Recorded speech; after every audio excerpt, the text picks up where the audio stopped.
Well, welcome back to the homestead.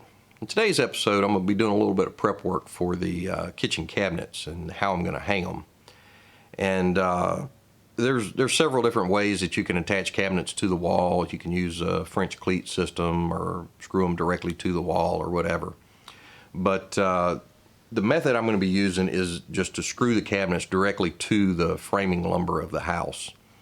And there's a problem with that system. Or in my mind, there's a problem with that system. A lot of builders, when they frame up the kitchen, they don't put any blocking or anything in, and they attach the cabinets directly to the studs of the wall. And that's fine, but the problem I have with that is your wall is framed up 16 inches on center. You may have a 24-inch cabinet that comes in, and the stud falls somewhere in the middle of the cabinet, or it may be over to one side. You just really don't know where those cabinets are going to fall on the studs until you actually have the kitchen designed and you have all your boxes in hand. And I don't have that yet. Now, some builders will tell you if you just screw it directly to each stud, all of the cabinets are screwed to every stud along the wall, and then each box is attached to the two boxes on each side of it. So probably it is strong enough. But I like the idea of installing a band of lumber at the base of the cabinet and the top of the cabinet, and then everywhere along the width of your cabinet box that you put that up against the wall, anywhere that you put a screw in the bottom 7.5 inches and the top 7.5 inches, you're going to hit framing lumber. So I like that method a little better, and that's what we're going to go ahead and do. Now, it does take a little bit more money because you have to buy the additional lumber, and there's a little more time involved in it. But I think it's going to add enough strength to it and make it easier to attach the cabinets, and I think it's justified. So that's the method I decided to go with. Now, in order to do that, I have to know where to attach that band of lumber for the cabinets. So, kitchen counter is typically 36 inches off of the floor. Then you have a 18-inch backsplash, and then the bottom of your upper cabinets start. So the upper cabinets start typically 54 inches above the floor. And then since I've got 9-foot ceilings in here, generally you're going to use a 42-inch upper cabinet box for that. And that means that the upper cabinet is going to end at 96 inches above the floor.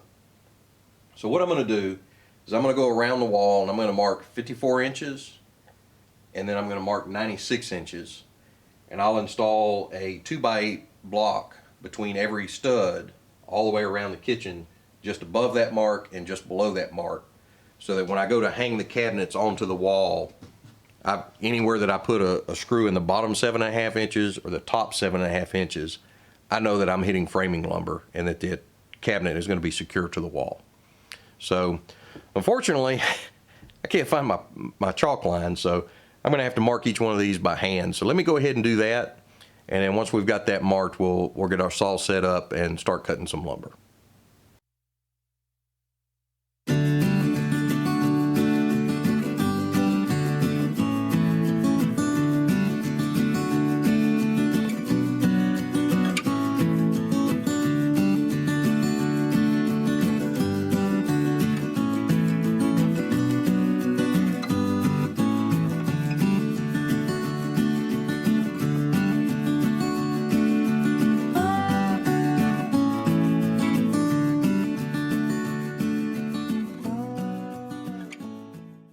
Okay, so I've got my chop saw set up, I've got my little workstation set up here, and we're ready to get started on cutting the blocks now.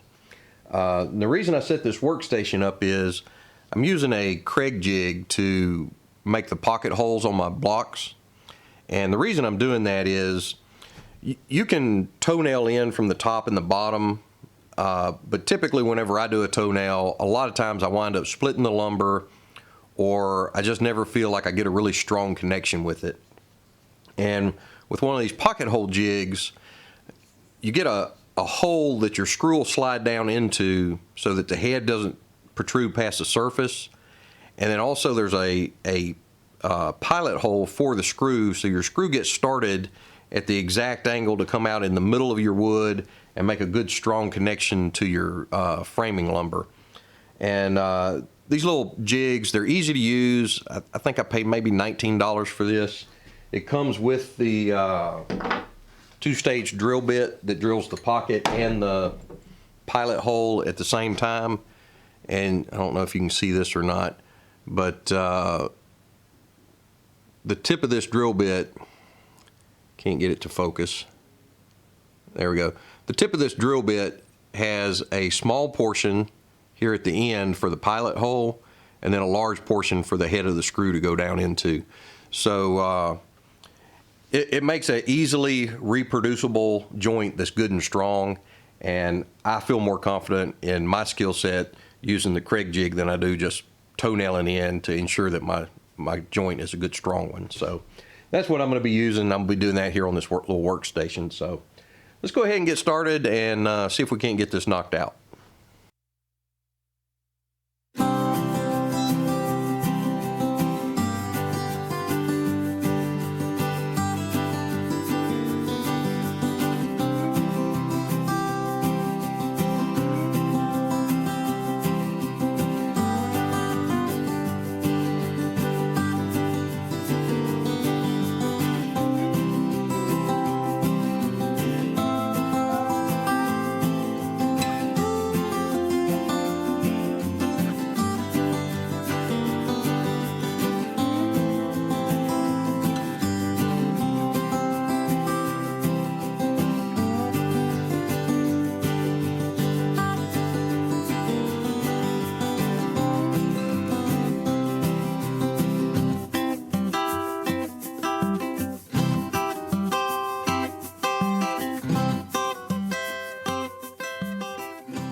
All right, so I'm done installing the upper and lower band of blocking to attach my upper cabinets with, and this is what it looks like now.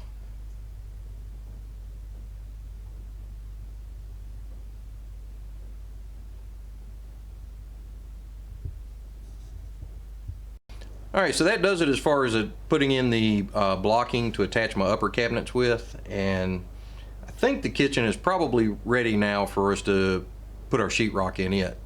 But what I'm going to do is I'll go room by room through the house and make sure anywhere that I'm going to be attaching something to the walls that I have blocking like this behind it. So anywhere that I think that we're going to put a towel hanger or a toilet paper holder or medicine cabinet or anything like that, anything that we're going to be attaching to the walls, I want to put blocking like this behind that so that there's something structural for us to screw into to attach it rather than just using the drywall. So at any rate, that's going to do it for today. So till next time, y'all keep checking back.